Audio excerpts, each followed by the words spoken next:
Sinta, kamu kok gak ikut main sama teman-teman sih? Hah? Main yuk, seru loh, ya? Ayo main, yuk. Sinta, bermain bersama teman-teman itu penting ya.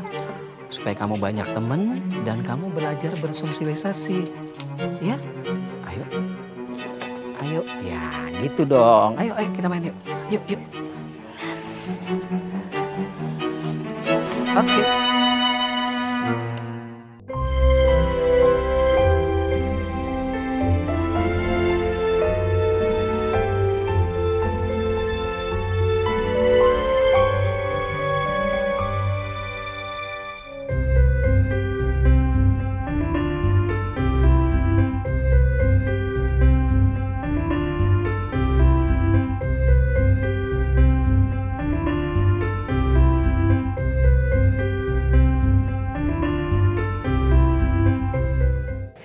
Ayah, bunda, dan bapak ibu guru tercinta, seorang anak sebelum akhirnya tumbuh menjadi manusia sosial dewasa, dia harus melalui beberapa tahapan dulu. Nah, hari ini kami akan mengajak Anda untuk mengenali kategori-kategori yang harus atau biasanya dilalui oleh seorang anak untuk nantinya bisa menjadi manusia sosial dewasa.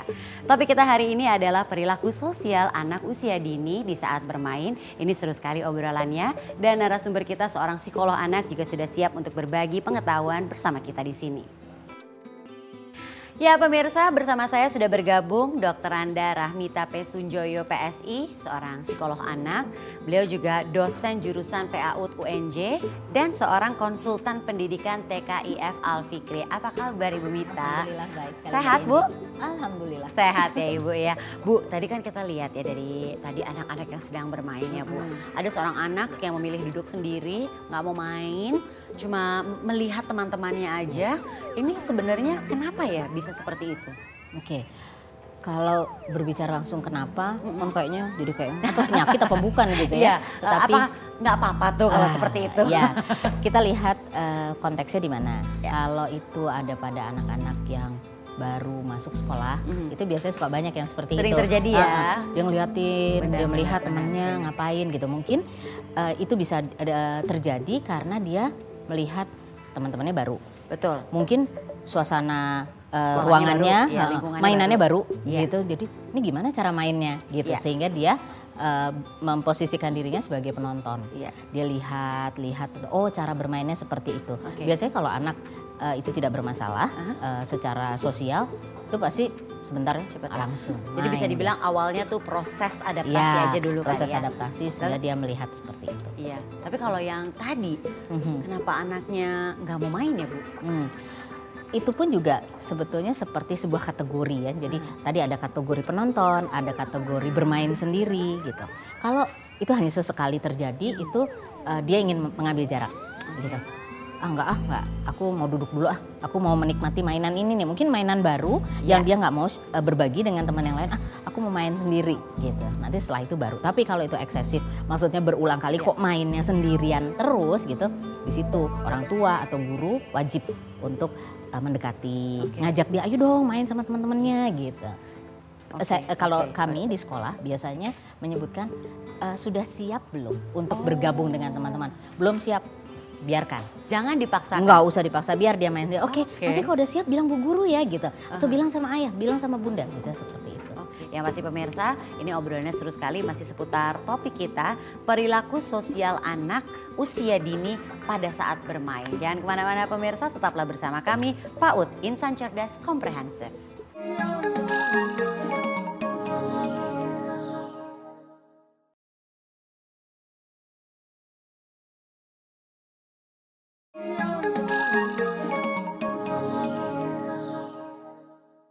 Baiklah ayah bunda, bapak ibu guru tercinta, kita masih bersama-sama di Insan Cerdas Berakhlak Mulia.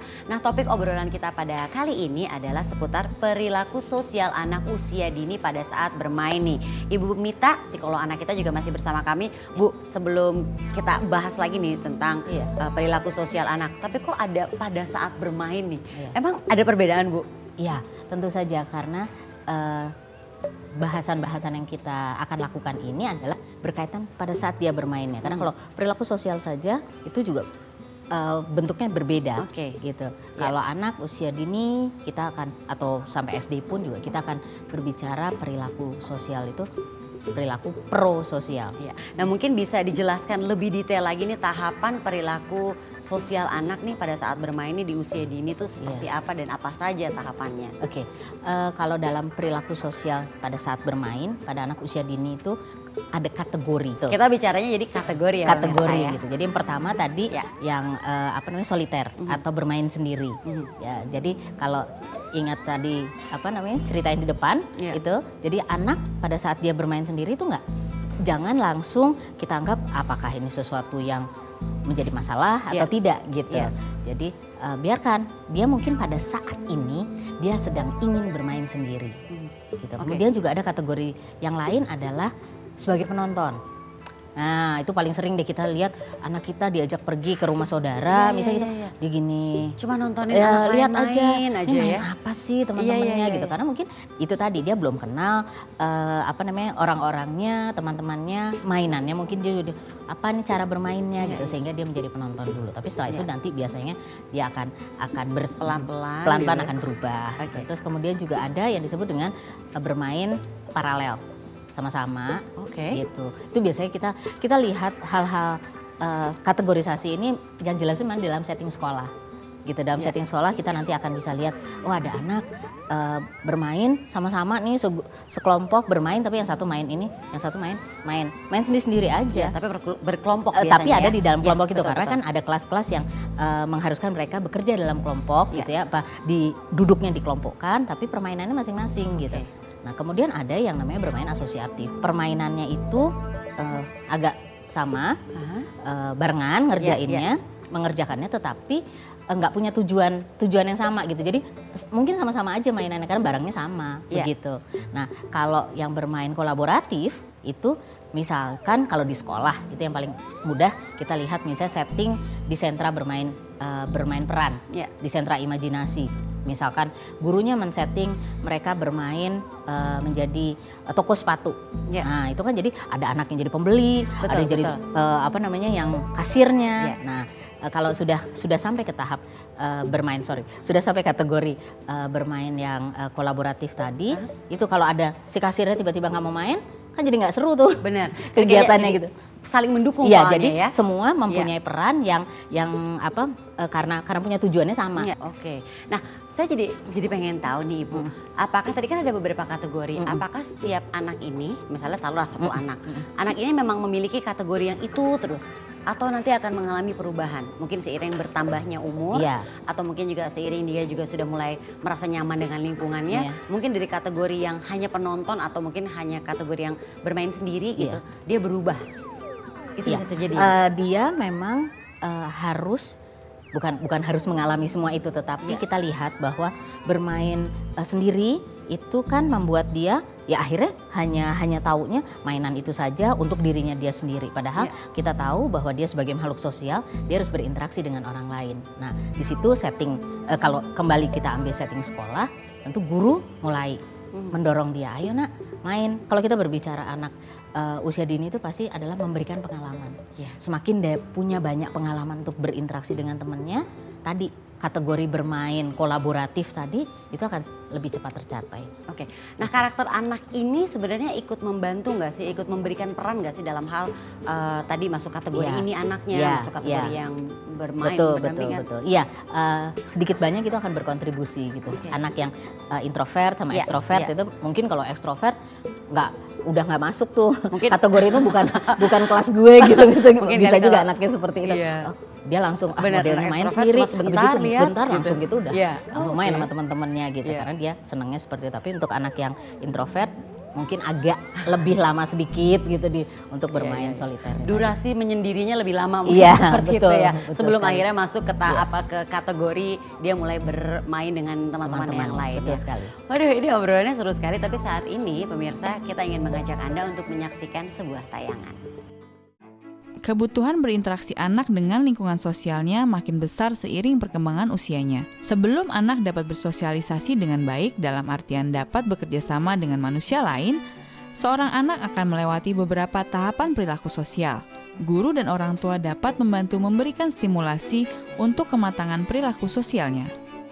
Pada tahap anak sudah dapat bermain tetapi masih belum dapat berinteraksi dengan anak lainnya dan anak masih asik dengan dunianya sendiri, orang tua atau guru dapat mendukung anak agar dapat masuk ke tahap berikutnya dengan cara memperkenalkan anak lain.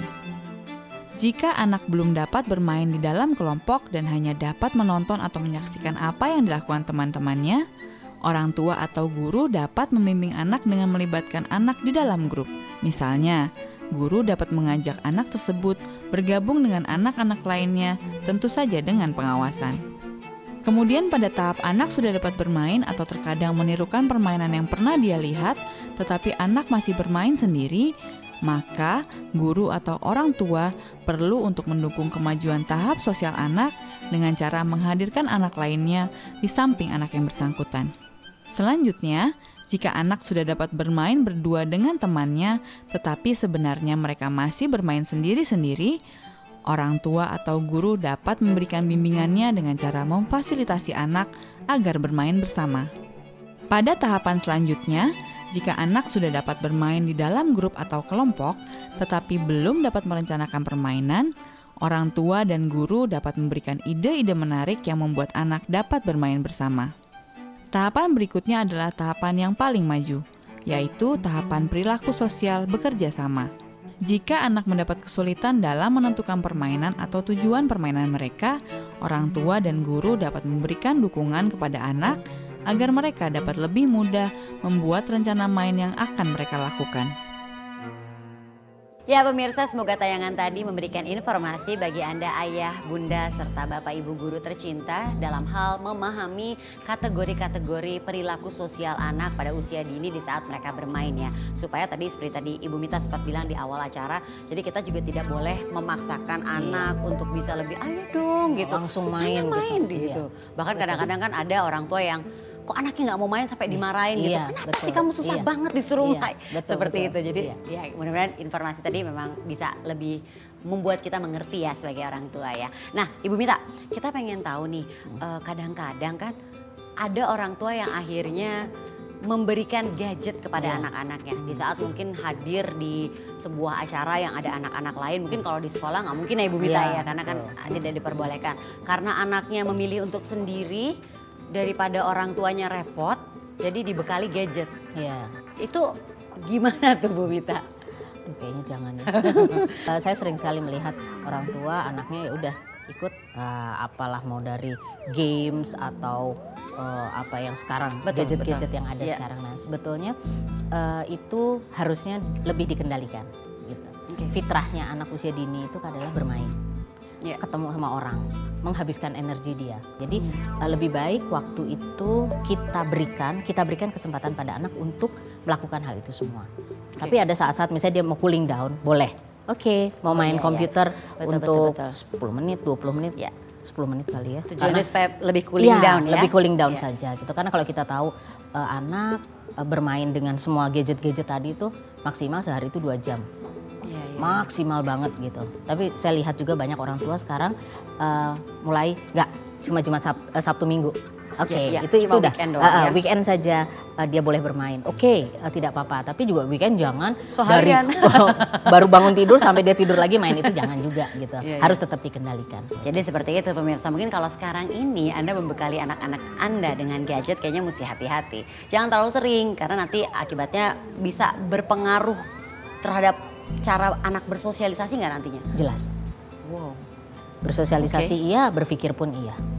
Baik pemirsa, akan kita lanjutkan lagi obrolan kita tentunya seputar tahapan atau bisa dibilang ini perilaku sosial anak usia dini pada saat bermain. Penting sekali kita perhatikan walaupun mungkin ini kayaknya apa sih pengaruhnya terhadap nanti di saat mereka besar. Ada ya Bu ya? Ada, jelas nanti. banget. Nah itu dia, nanti Ibu tahan dulu jangan dibeberkan sekarang. Kita akan kembali lagi pemirsa, jadi tetap bersama kami di Insan Cerdas Berakhlak Mulia.